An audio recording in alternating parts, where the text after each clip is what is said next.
we're going to try and record this for people who aren't going to be able to make the meeting. So again, thanks everybody for coming. We have just a couple of things on the agenda tonight. I welcome everybody. I do have a few CERT updates to give everybody, and then we have two speakers tonight from Manatee County. We have Sam Acosta and Tom Wooten, who are going to come and talk to us about Florida building codes and preliminary damage assessment. So I think you'll find it, hope you find it interesting tonight. We would like to hold the Q&A to the end if we can, because we got two speakers and there's always a chance the second speaker can kind of answer a question. So if you would, if you've got a question as it goes on, it would help us, one, if you mute your mic, because background noise, we're at 59 lines right now. Background noise from 59 different places can add up. It'll help everyone hear the speaker. If you can also use a text box. Karen's going to be watching the text box and see if she can get you some help with it, with getting questions answered later with the text box. And then we'll do a wrap up. So I'll just cover a couple CERT updates real quick. Since our last member meeting in January, we did hold the COVID-19 scams session with Manatee County Sheriff's Office. We did have more than 100 people attend our two sessions, and we learned a lot about a lot of the scams that are out there. And if you remember, they mostly focus on getting you to act urgently, either fear or greed, and talked a little bit about what to do about those. We've also held a team captain workshop. So all of our team captains came together and we talked a lot about the skills of being a team captain. And it was a refresher for all our TCs. We've also completed a hub test of our hub radio network with all of the group leaders across our network. And, you know, it was really fun to watch 18 of our 21 active teams get online on the air at the same time and bounce radio signals back and forth across the network or area that we've got here. So that was good to see.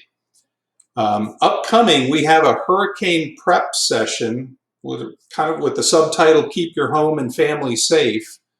That is open to the public. We'll be holding it on May 26th at 7 p.m. So feel free to invite your neighbors, your friends. There's the bit.ly, and we'll do this online again. Try and help everyone learn what they need to learn to stay safe for this year's season. Speaking of staying safe, if you look at a map, you know, there could be a tropical disturbance heading right at us. And this particular map shows two. I think the one on the left isn't going to come our way, but there's this tropical disturbance that could bring an early storm season for Lakewood Ranch CERT. And it could hit us sometime in mid-April. And right about now, you're thinking, what's this guy talking about? April isn't hurricane season. Well, this storm really is only for Lakewood Ranch CERT. And what it really is it's an exercise for us to practice how we communicate to get ready for a storm, and then practice radio checks. So our operations manager, Dave Cashbaugh, has got this put together where we'll start getting notification of a storm coming our way in April. And if you would help us by going through our normal activation process, and then when the storm hits, we'll just get on the air, do a quick radio check, and then we'll be done. So it won't take a lot of time, but we learned a lot during Tropical Storm Eta, and we made a number of changes to how we communicate to the team captains and some of the roles. So I think this would be a really good opportunity for us to practice some of the changes we've made from our learnings from Tropical Storm Eta. So that's really what that's all about. And you'll see more coming. So that's really it for my updates for tonight. At this point, I'm going to turn this over to Sam Acosta. Sam is the Manatee County Construction Review Inspections Manager. He's been in the construction industry as an inspector since 1987. He's been with several municipalities. He joined Manatee County Building and Development Services in 2012, and he really wants to, to help take care of us. So, Sam, I'll turn this over to you. Okay, thank you. Good evening, CERT members. Thank you for allowing me to speak with you guys tonight. I enjoy sharing information and trust that it'll be beneficial to anybody who's listening to this here. So I received a handful of questions, presumably from you guys, and I'm just going to go through those. The first question I had, or actually, may I see slide number 1, Jim? Next slide. Okay. This is as of March 1, 2002, the Florida Building Code was adopted by the state, and the first printing was March 1 of 2004. So prior to that, there were several different options that a municipality could have with respect to adopting a building code. And what they found out through damage experienced from storms was that the adoption of these codes was not uniform, and they also did not prove, the codes did not prove to be adequate to stand up to the storms they experienced. So the Florida Building Commission was formed, and they adopted a uniform building code that is adopted statewide. The only other difference in the code is Miami-Dade has their own code. It's called the High Velocity Hurricane Zone, but the remainder of the state is subject to the Florida Building Code. Okay, next slide, please. This is the intent of the code. The purpose of the code is to establish the minimum requirements to provide a reasonable level of safety, public health and general welfare through the structural strength, egress, stability, sanitation, adequate light and ventilation, energy conservation, and safety to life and property from fire and other hazards attributed to the built environment, and to provide a reasonable level of safety to firefighters and emergency responders. Key words I think in this intent is reasonable. I mean, you could go experience you could build a bomb-proof house, but it would not be cost-effective or reasonable in this sense. Next slide, please. Okay, so the question I have, the first one was, what changes occurred in residential building codes from 1995? And they tell me that's basically when Lakewood Grant started to today for our area. So it's a very interesting question, and the short answer is a significant change. Very significant change occurred between 95 and today's code. First of all, the code being adopted in 2004, 1995 those homes were not constructed subject to the Florida Building Code. They would have been subject to the codes that I gave you a brief history on. And so we start off with little background information in order to get the full grasp of what the difference is. And one of the definitions, that's key to this, is the definitions of what is referred to as the wind-borne debris region. And you're going to see how it changes from the adoption of the code to what it is today. And with the adoption of the first edition of the Florida Building Code 2004, the wind-borne debris region was areas within 1 mile of the coastal mean high water line, basically where your shoreline is, and where the wind speed is 110 or greater, and then where the wind speed is 120 or greater, except for areas that don't apply to us. Next slide, please. Okay, so that is the wind-borne debris region map of 2004. It's a little bit small there, but you can see, and when I say wind-borne debris region, what that equates to is that any glazing in the house would have to have opening protection, okay? It's designed for what they call large missile impact. So the glazing, there was 3 ways of providing protection. One would be that the window was inherently protected, and that's what you hear the term commonly called impact rated. You can also have a shutter system that has a Florida product approval that is designed to prevent large missile impacts from breaching the opening. And then there's actually, for a limited window width, you can actually provide the protection with what they call structural wood panels what common people would call plywood.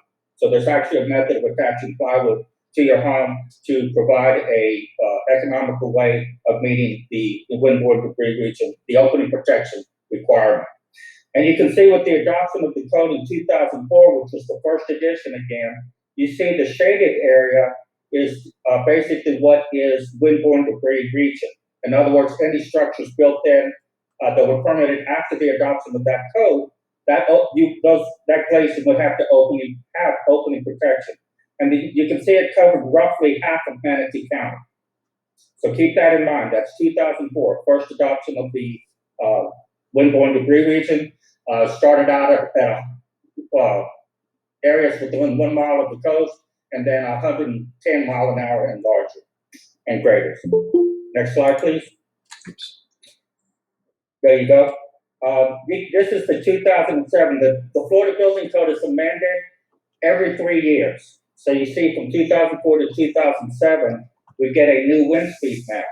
But you can see that it's basically, if you look at the contour lines there, they didn't really change. You still started out at 130 miles per hour wind speed, and then roughly a little larger than halfway across, the contour line went down to 120, and then about 4/5 of the way over to the upper northeast corner of Manatee County, it actually dropped to 110.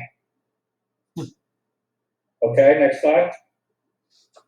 And in 2010, the third edition of the code, you see that the windborne debris region definition changed. Within 1 mile, instead of 110, it went up to 130. And then there's also areas where the ultimate design wind speed increased to 140.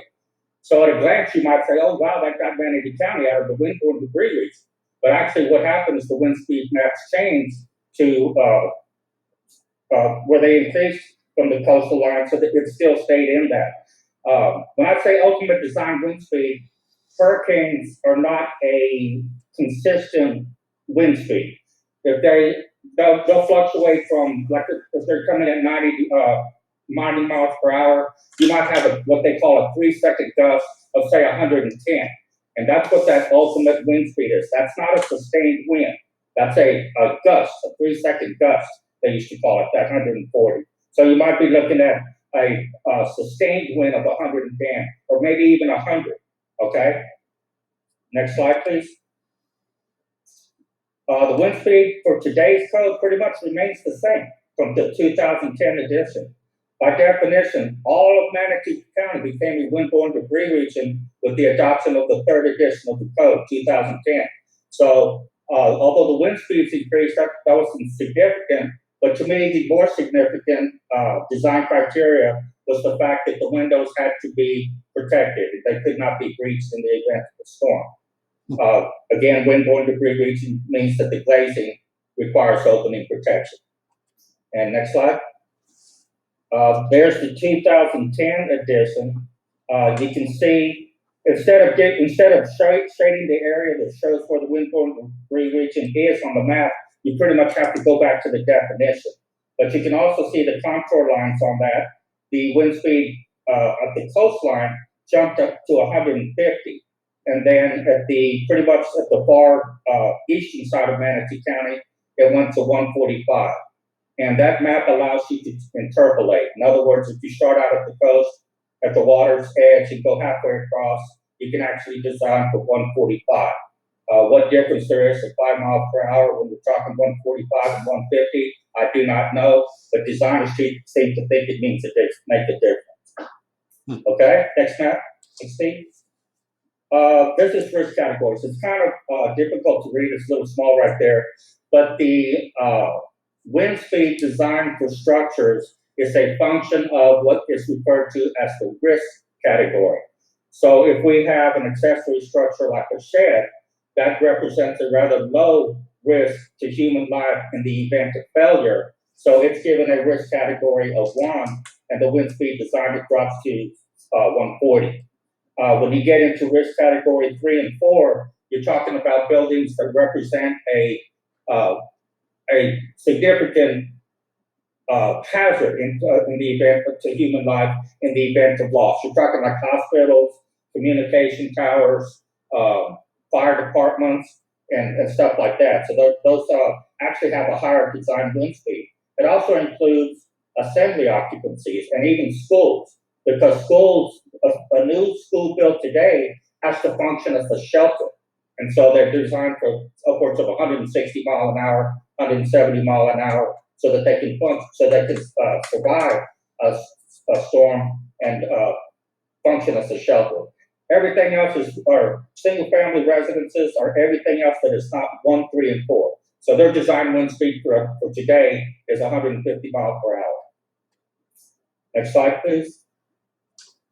Okay, so that, in summary, what was the difference between the two? I mean, you can see it was substantial. We started out for structures that were not even subject to the Florida Building Code, going to a midpoint where half of Manatee County was windborne debris, and then further, not too long after that, the entire county, and the wind speeds went up significantly. So I hope that answers that question. Okay, then I get a pretty interesting question. The second one was, based on which code a house was built to, what damage could be expected by wind speed?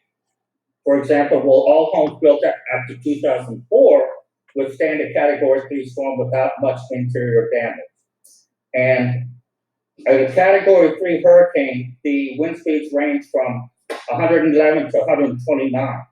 So looking at it from a pure design, considering only the wind speed, they would function pretty well. But what's important to remember is back in 2004, only half of Manatee County was considered windborne debris. So that would be the big factor.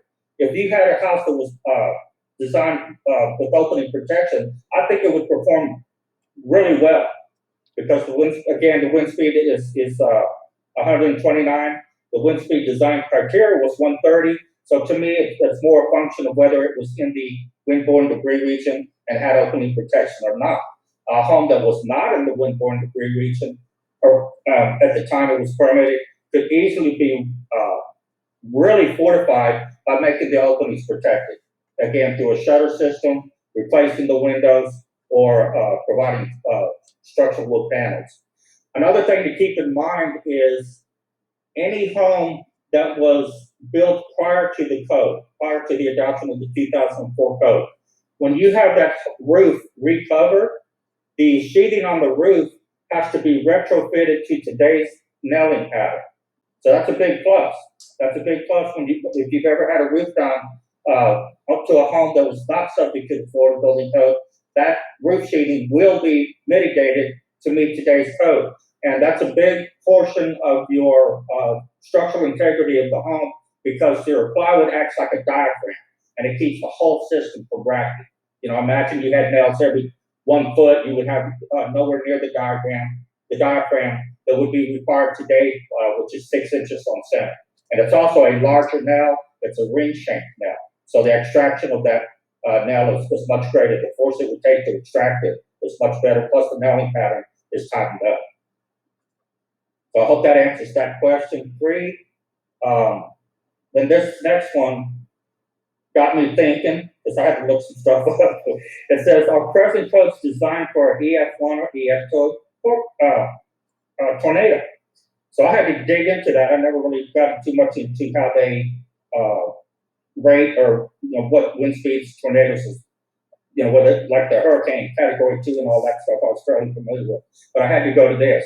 And it looks like an EFT2 is based on the Fujita scale, whatever that is. It goes from 111 to 135. So at a glance, in answering the question, I thought, well, the wind speed's 135, and it was designed to current codes of 135, so it would perform very well. But it's actually a little bit more involved in that, I would think, because a tornado is a much smaller area, and it's also the duration can be 2 or 3 minutes. And so remember, I was talking about hurricanes. They're not a sustained wind, whilst a tornado is. It's a sustained, if it's at 135, it's sustained for 2 minutes. So it's really difficult to see how that would compare to a storm that was designed for 3-second gusts. I hope you can follow that, but to me, there's a lot more factors involved in just saying, would it perform well? It's difficult to say. I think it's a little bit two different animals we're trying to compare there. So hurricanes can last for considerably longer periods of time. They can last for days. I mean, we remember one that took like 2 days for that thing to move across the entire state of Florida. And we had one that hovered off the coast over there by Melbourne for quite a while. It was fortunately a good 30, 40 miles out, or might even been a little bit more. But if that thing would have just hovered on the land the way it did out in the water, it would have been some devastating damage. Next scale, please. And that's just a little bit further. The F1 tornadoes, you asked what kind of damage you could expect from those. Roofs would be mostly stripped off, mobile homes overturned, exterior door damage, and broken windows. Again, that's a maximum wind speed of 110. Next slide, please. The EF2 is a lot more severe. It appears 111 to 135. Well-constructed homes will have the roofs torn off. That's not very encouraging. Frame houses will have their foundation shifted. Mobile homes will be completely destroyed. And it talks about cars being lifted and light objects can become missiles. So I hope that answers that question of present-day codes being adequate for EF1 or EF2 tornadoes. Let's see what else. And then I don't think I have a slide for this. What is the next slide, Jim? Okay, that's towards our last questions. I had a question 5, which provides more protection, storm shutters or hurricane-resistant windows? And that's an interesting question, but consider that storm shutters are not very effective if the homeowner is out of state and the hurricane hits, okay? And also another thing to keep in mind is the windows that are inherently protected, impact rated that is, they're designed to break. What they're designed to do is not be breached, okay? So they'll take a large missile impact and kind of break like safety glass. But ideally they don't breach and let 3 or 4 feet of water in your house during the storm, which is good. So that's my take on that. And which, as far as, it's kind of a subjective answer there as far as storm shutters or hurricane-resistant windows. I got another question. How hurricane-proof are most hurricane-rated windows? Hurricane-rated windows, or all windows, have what is referred to as Florida product approval. And when they are impact rated, they are literally installed in an opening simulating conventional construction.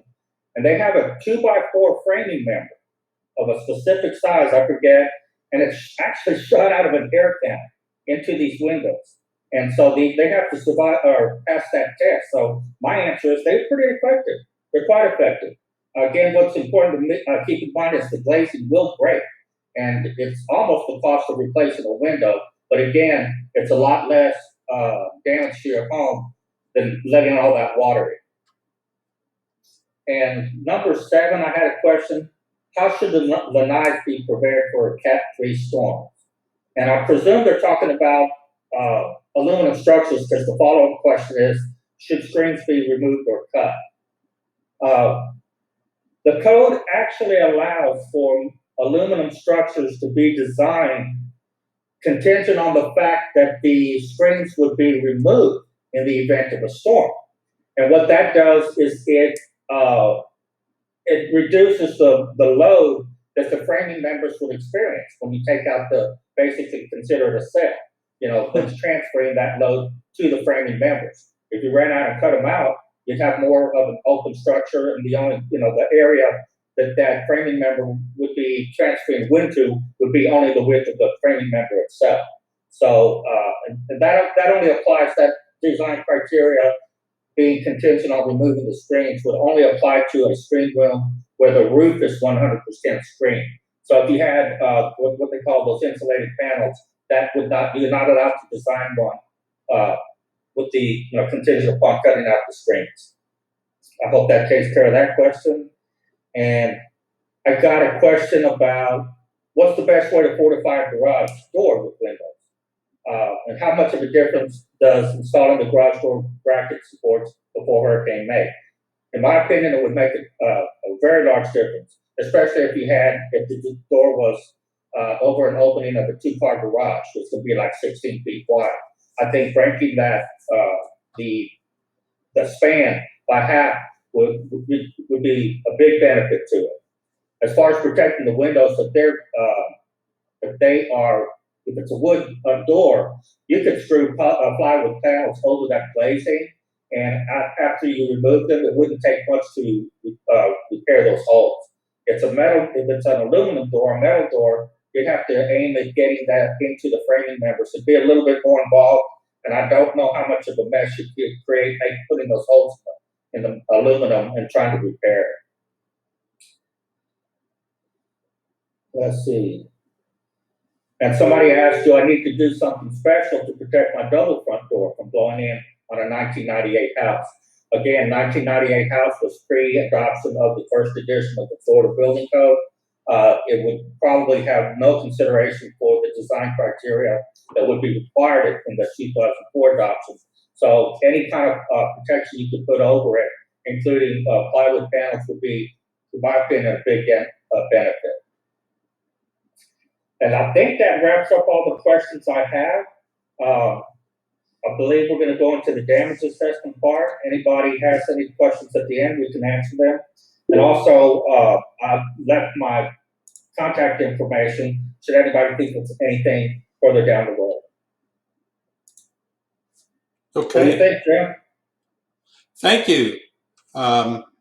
Sam, I appreciate you taking the time to give us that information. And to your point, I think we'll move over to Tom for now and discuss preliminary damage assessment. Tom is the Manatee County Code Enforcement Field Supervisor. He's been with code enforcement for 14 years, so he's probably seen a few things out there. Participated in several damage assessment operations, taken FEMA courses and exercises. So, Tom, I'll turn it over to you. All right, thank you.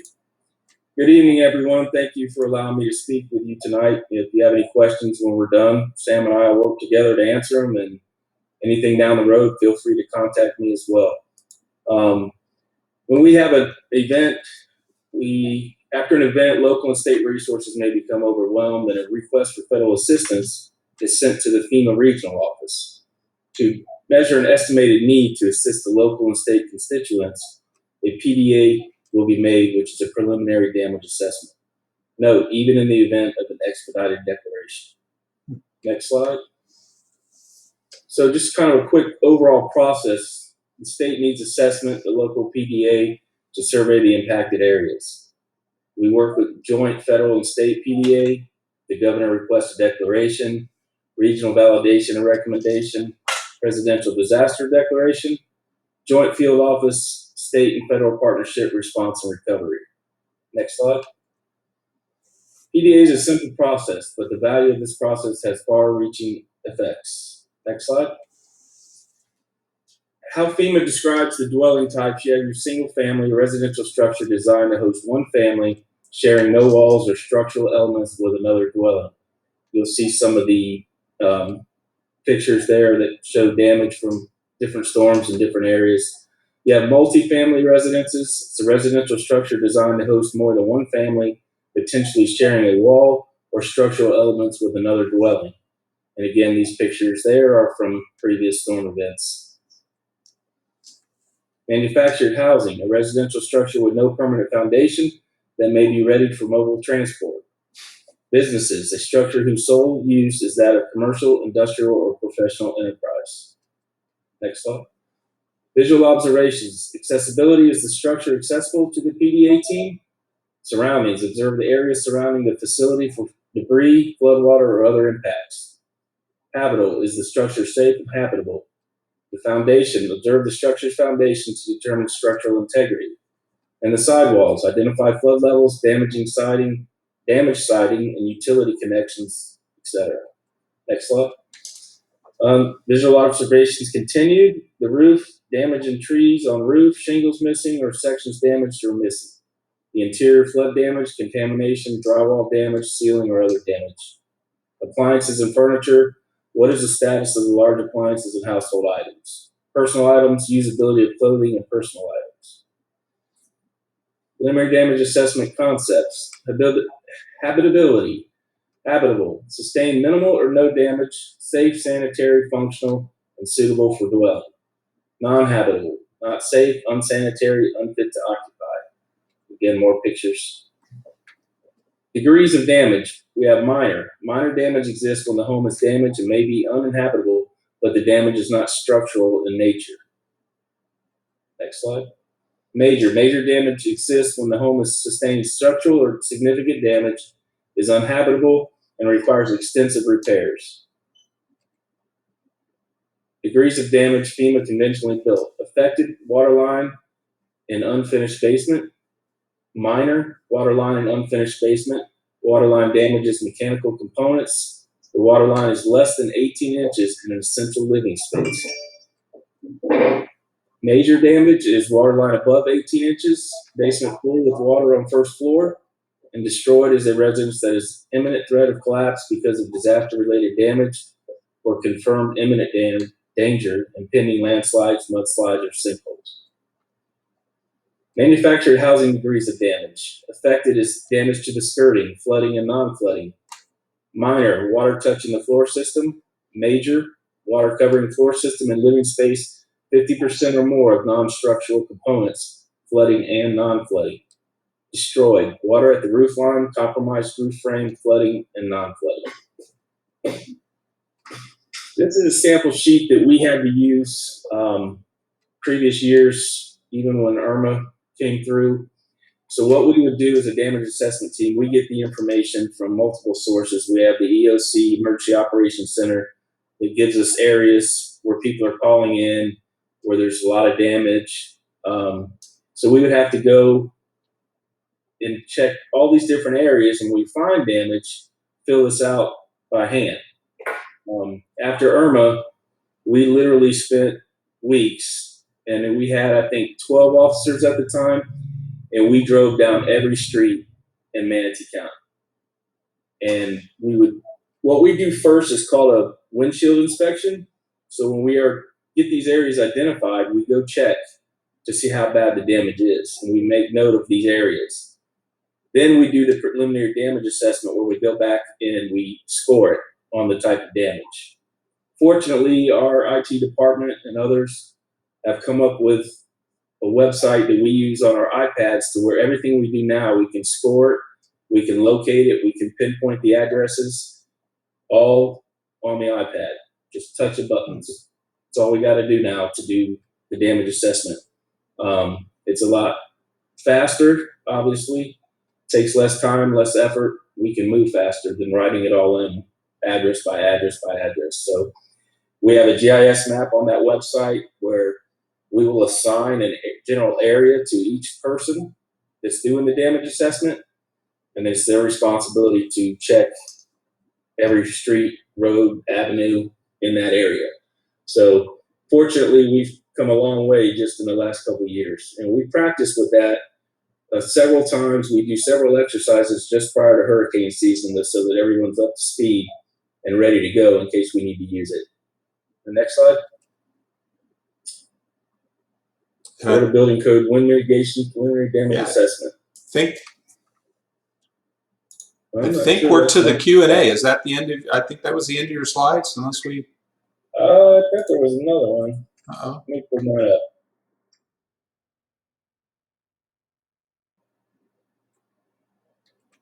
Yeah, the next slide was just a question slide. So. Oh, okay. Yeah. Now we have 16 officers.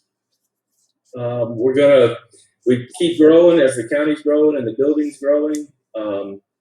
But when it comes to the damage assessment, like I said, we do several exercises. Our officers have to be FEMA certified with certain levels of FEMA. I've done pretty much all the certifications for FEMA, as a lot of our people have. I've done several damage assessments after storms, and also, we try to make sure all our officers are trained in this once they come aboard, because we never know when something's going to happen. But with the new website and everything that we have and that we use, it's a very valuable tool for us. And if anybody has any questions, feel free to ask. I do have a couple of questions that were submitted. What's the first thing I should do after a hurricane, tornado, storm has impacted my home? My answer would be just to contact your insurance company and contact Manatee County as far as the EOC, or you can even call code enforcement directly. Most people go through the EOC and report any type of damage, whether it's to their home, their neighborhood, just anything they see in passing. We are also outfitted with we all have 4-wheel drive trucks. We have weather equipment. We have 4 side-by-side gators that we can take in any kind of environment. We have kind of a mobile command, I guess you could say, that we've set up over the last year or two, which will help us in the future. The other question was, will Manatee County loosen permit requirements after a hurricane? Will it still take weeks to get a permit? I'm going to turn that question over to Mr. Acosta. Thank you, Tom. Manatee County has an expedited permit process in place for permit issuing post-hurricane disaster. So we already have that in place. Okay. The other question was, when an insurance company makes an initial offer to compensate for damages to the home, should you try to take it or try to negotiate? We have heard rumors that the initial offer could go down, or that if you don't take the initial offer, you may never hear back from the insurer. Unfortunately, I don't really have an answer for that. That's not something that I've heard of. I don't want to mislead anyone, because no one's ever asked me that question or asked code enforcement that question. I think that's just something between you and your insurance company, and you may want to inquire with an attorney on something like that. I don't know if Sam has something to add to that or not.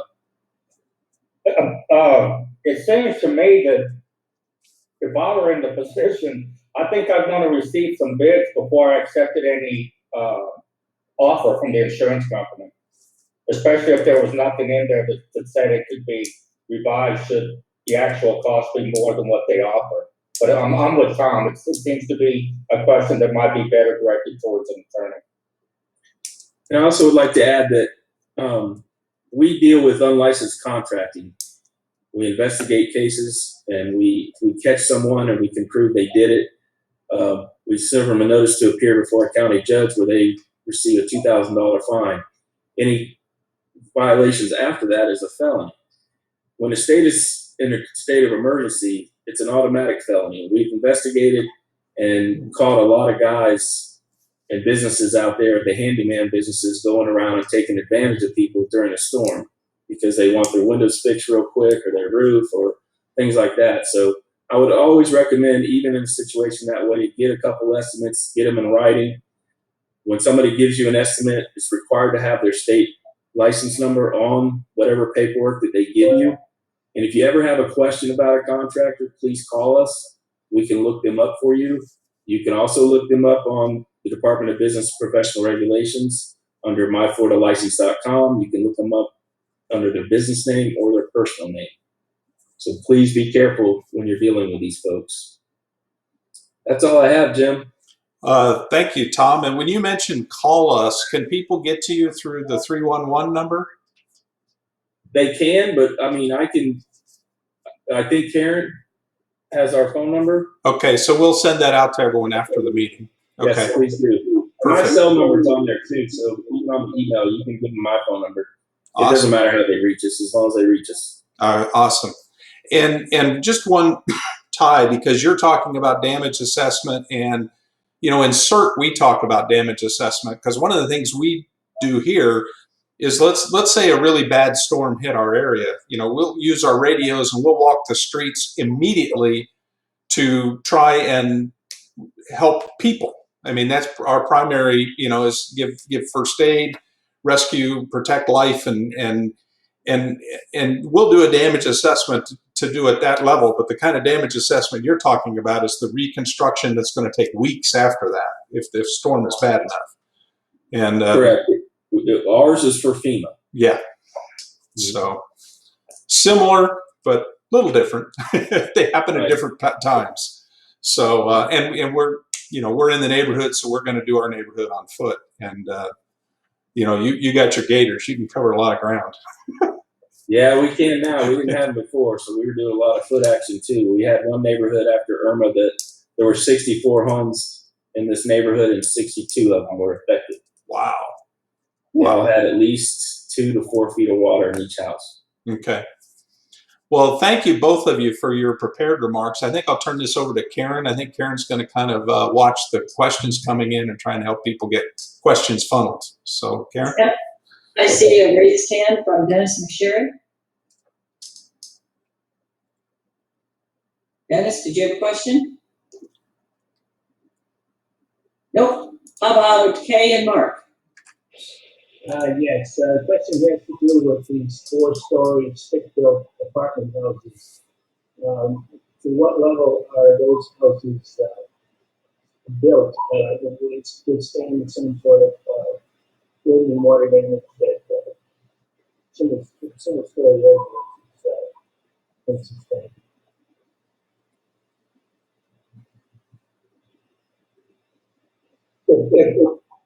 This is Sam, if I understand it correctly. So it's a little bit normal that we, go ahead. Okay, I'm sorry, this is Sam. The question, if I understood it correctly, it seemed what didn't come across real clear, but you referenced 4-story wood constructed multifamily buildings. And the question is basically, to what degree are they built to the affordability code, is that correct? Yes, that is correct. Okay. That's actually a relatively new technology, these panels that they build these things with. And to answer your question, they are every bit compliant with the Florida Building Code with respect to structural design. It's actually an amazing product. You can find a lot of videos on the technology, this newest technology, and how they go together. And they have very complex designs. I mean, these things aren't just look like a shoebox standing on end anymore. They got them. I've seen some pretty elaborate orchestras, like stuff like that, assembly halls and stuff that they use this technology. So to answer your question, there are every bit as compliant as any other structure. I have a couple follow-ons, if I may, please. In terms of these windows that are rated for hurricane double hungs, I'm under the impression that they can leak at about 50, 60 miles an hour. You get some water in. Can you comment on that, please? I know that the product approval is not just a question of structural integrity. Part of passing the requirements is water infiltration. And actually, believe it or not, it actually has to do with tamper-proof. That is part of the passing that test. I don't know. I haven't heard anything like that, but I would have thought that they would have tested them with wind-driven rain at the design wind speed. And for them to fail at 50 or 60 miles an hour, I would think that would not be, not serve a very good purpose when the design wind speed is expected to be 150. So I would have to get some more information on that. But again, I would think that they were tested for water infiltration with wind-driven rain at the design wind speed. Well, my indications are they do leak, and they'll tell you that at 50 or 60 miles an hour. But I was interested in your opinion. Then, did I understand you properly to say that the LNI structure, windscreen structure, is designed to withstand Category 3 hurricane without the screen in it? Is that right? You're allowed to design that way. Most people do, because that reduces the framing members and cost and everything well. So the code does allow for aluminum structures to be designed contingent upon removing the screen in the event of a storm. So I translate that, my lanai is gonna disappear in a category 3 hurricane, I guess. Well, it's possible. You know, another thing to remember is a lot of debris gets wrapped around stuff, you know. So when you get compounds that are wrapped all around the framing member, it's experienced a lot more wind load than it would had that debris not been there. I got you, I understand. Yeah. That's not probably not a question for either one of you gentlemen, but the county is short approved structures for shelters. You know, shelters. There are not enough people, not enough shelters to support the number of people that might well be affected by a category 3 or category 4 hurricane. Do you have any comments? Are we going to build any more? Can maybe improve, structurally improve? It's not that someone proposes to build a building that its sole function is to be a shelter. It only comes into play when you're building certain types of structures, like I say, a school building or an assembly, if it's an assembly of over 300 or something like that. You rarely are going to get someone to propose building a structure whose sole function is to be an assembly and not be used at anything else during a non-hurricane event. So it's tied into other structures. Thank you very much. Yes, sir. Good question. All right, Preston has his hand raised. Yes, my name is Preston Longer. I had my house built in 2002 according to that code. And when I did, I tried to have, my main concern with hurricanes, other than the damage you get, is lengthy power failures. At the time, we did not have power generators at our lift stations. And they're not everywhere now anyway. They're just selectively around. My main concern at the time was I wanted to put a one-way check valve in the sewer line leaving my house, and the county code would not permit it. My concern is if we have a major long-term power failure and those lift stations that don't have power, the sewers are going to be backing up, and they're going to be backing up into people's homes. How do you deal with that if you can't put one-way check valves in? There was some weird code at the time that said I was too high up or too low down, I forget what it was, to put the code in. No plumber would touch it. Okay, unfortunately, I would have to defer that question to our utilities department. Because I'm not as familiar with how those systems work as they are. Before the building code plumbing stops at the utility connection.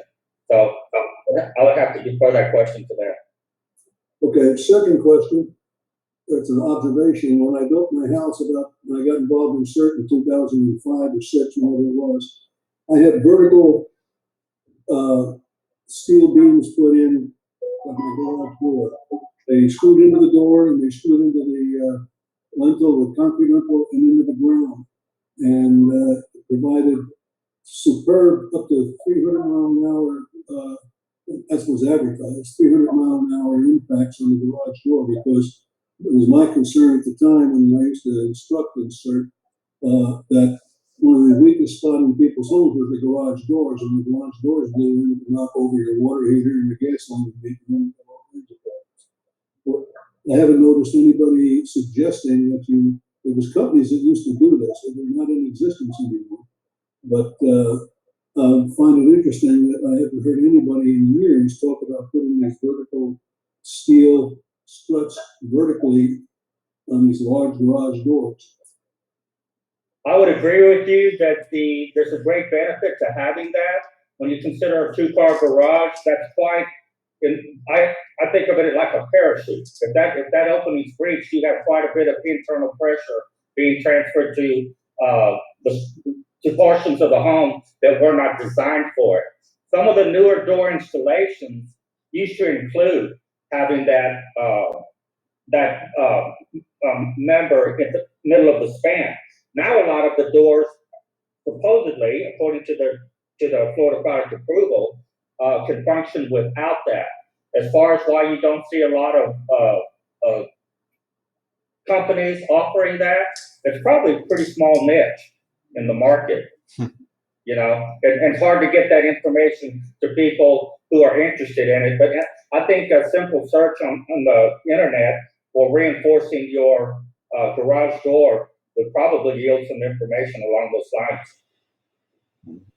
Thank you. Comment, Jim? Marcus, may I comment? Yeah, go ahead, Mark. Okay, yeah, our house was built with those, bars, Yeah. and they certainly are an advantage. I want to explain how a garage door fails. Garage door fails by basically catching a lot of wind and buckling in, and it pulls out of the cracks on the side of the door.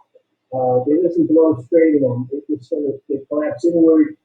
The distance between the runners on the side of the door shrinks and pulls it out of the track, and then the door becomes free.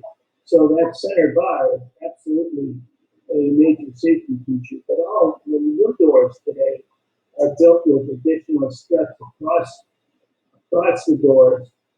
The wheels and the suspension in the tracks are improved in the size of the cabling, and what have you pick up the heavier door is used. And I believe that those are cool.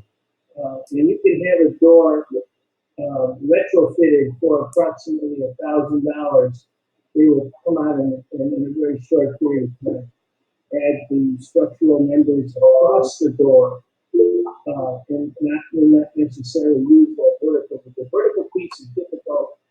There's typically two of them in a double car garage door. Difficult to get in and out of there. Once you put it in, if you have any damage, you can't get a car out of there. So I think that this bracing across the doors, if you double it, and it's quite a bit deeper, where normal bracing is probably a couple inches. This can go about 5 inches deep, and that apparently is code. I can tell you that my door failed a code inspection because I have windows, 6 windows across it, and those were aluminum doors. There was no way for me to easily brace those windows.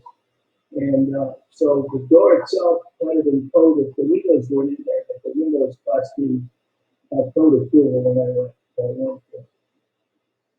Well, just so you know, I had my two vertical steel bars. They're about 2 inches, maybe 3 inches square, and they drilled into the ground in the concrete of the driveway, garage door floor, and they're screwed up into the lintel across the top, the concrete one, and then they screw into the door. The company went out of business. I paid about $250 for this when I had it done. The company went out of business, and I found I could have a small garage door, the 3-car garage. I went and bought it at Lowe's and installed it myself. But I always found that to be quite a comfort. I wasn't worried about getting my car out at the time. If that should occur, I'd have to deal with that. But that would be one hell of a wind to hit that door to do damage with all that, because there's the door, the horizontal thing is 4-inch bars across the top. Mhm. Thank you. Mary Benford has a question.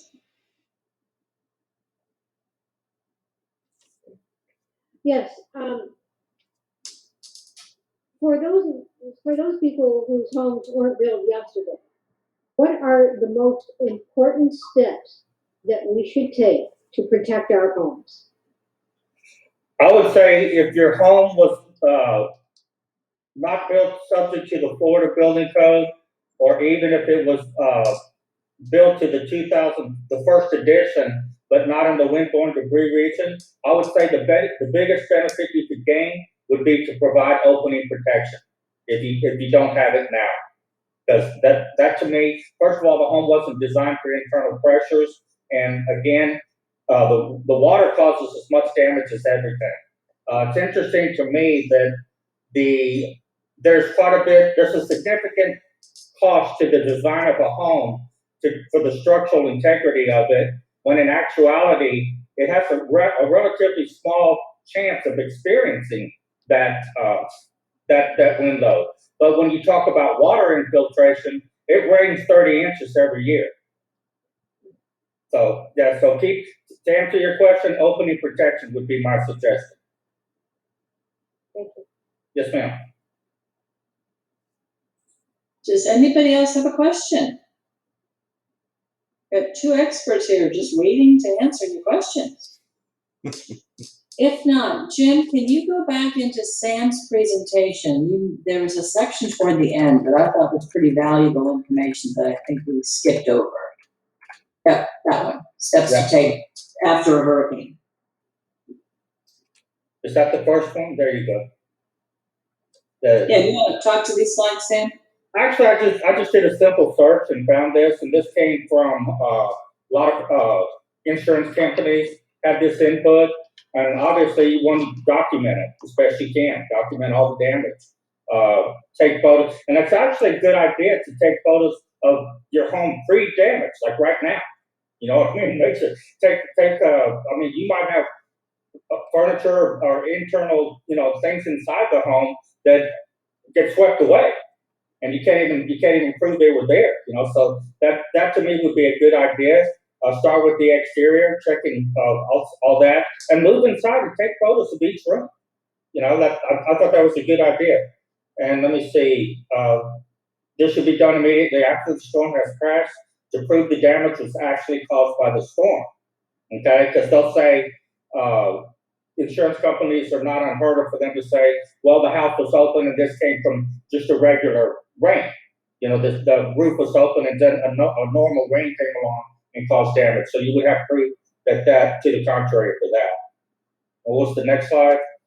Another important thing, take steps to prevent further damage. If you have a lot of tile covering or roof covering ripped off your house, if you have access to tarps or anything like that, you would want to take them off. Okay, and plywood to cover any damage to the windows. Make sure electrical is safe. You might have to turn that off if you have damage to the extent that conductors are exposed to something like that. And that would be something to take care of your personal safety, not necessarily taking care of the home, but you got to keep in mind that you don't want to get injured walking around that house, in a damaged condition. Mm-hmm. The next one, file an insurance claim. It's important to act quickly. Your insurance company must review and acknowledge your insurance claim within 14 days. Again, this is information I pulled up with a simple search. I can't claim anything to the accuracy of anything like that, but that's the claims that they made. I hope that helps. Yeah, thank you. And if I can add one thing, one of the things that Karen and I have done, we all in CERT trained to have our hurricane prepared, hurricane stash already, right? We get water, we think of all things to get. Well, one of the things that we have around the house is a couple of rolls of plastic sheeting. Uh-huh. And you can buy them. They're not very big. They store pretty well. And that would satisfy number two in here. If we ever got a big hole in the house, we've got something to cover it with. So something to think about adding to your hurricane supplies. Can I add one more thing, Jim? Mm-hmm. Can I add one more thing? Yes. Okay. When you do have a contract for any type of work done, whether it's just regular work that you're hiring a contractor to do, make sure your contract includes withholding a significant portion of the money you intend to pay until you pass all of your inspections. Because I get a lot of calls from homeowners, and they'll tell me, well, my contract is not done, and the work's not done.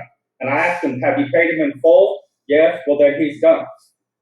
You see, so you got to be careful with that. I just want to throw that out there. Very good point. Yep, thank you. Okay. Barry, do you still have your hand up? Do you have another question? No? Okay. I don't see any other questions unless, Norman just raised his hand. Go ahead, Norman. Good evening. I was green mile next to all of our windows for impact resistance, and I'm just wondering if anyone's got any observations on that approach.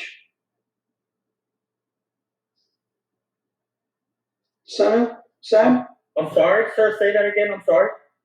we Melanex all of our windows. You know, the film they put on Oh, windows for explosion proof? right. And do you have any comments on that? I don't know that there's actual, Florida product approval that would, back up any claims that those manufacturers have for that. I really don't. I haven't seen anything like that. I have heard of something that looks like a material, like that you could actually roll up, that goes on the outside of the wall, and that supposedly would prevent would offer opening protection. I have seen that, but not an actual film that you would actually adhere to the glass. No. Okay, well, there's an outfit in Tampa that says they've been certified by Florida codes for film.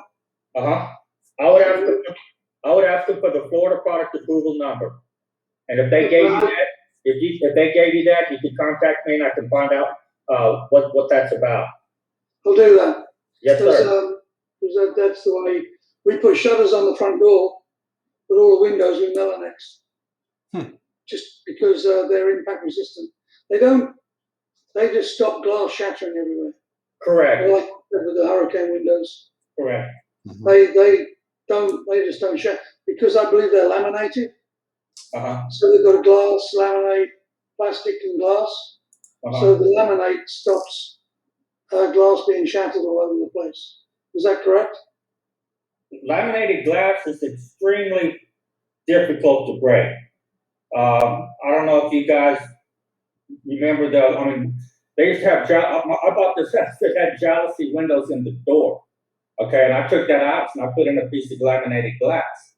And then at one point I changed the whole door altogether and I wanted to break up that door and throw it in the trash, and I couldn't break it with a hammer. I could not break, I know how to swing a hammer, and I was really, really surprised that it was that difficult to break. I thought it would just shatter, and it didn't. So laminated glass is pretty effective. Okay, what I'll do is I'll get that information to you if I may. First, get your opinion. Perfect.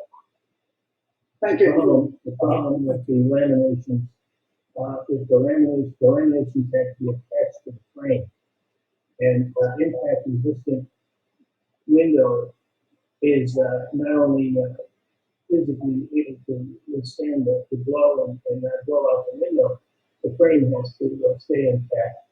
And if that lamination is attached, some of the laminations are attached, wrapped around the frame side itself, and that has a prayer of staying in place. Otherwise, you're right, it just keeps the window from breaking into a lot of pieces, but it may well come out. You know, when I was talking about lamination, I was talking more about glass, lamination, glass. The sandwich. That's very tough. That's very tough. That is impact.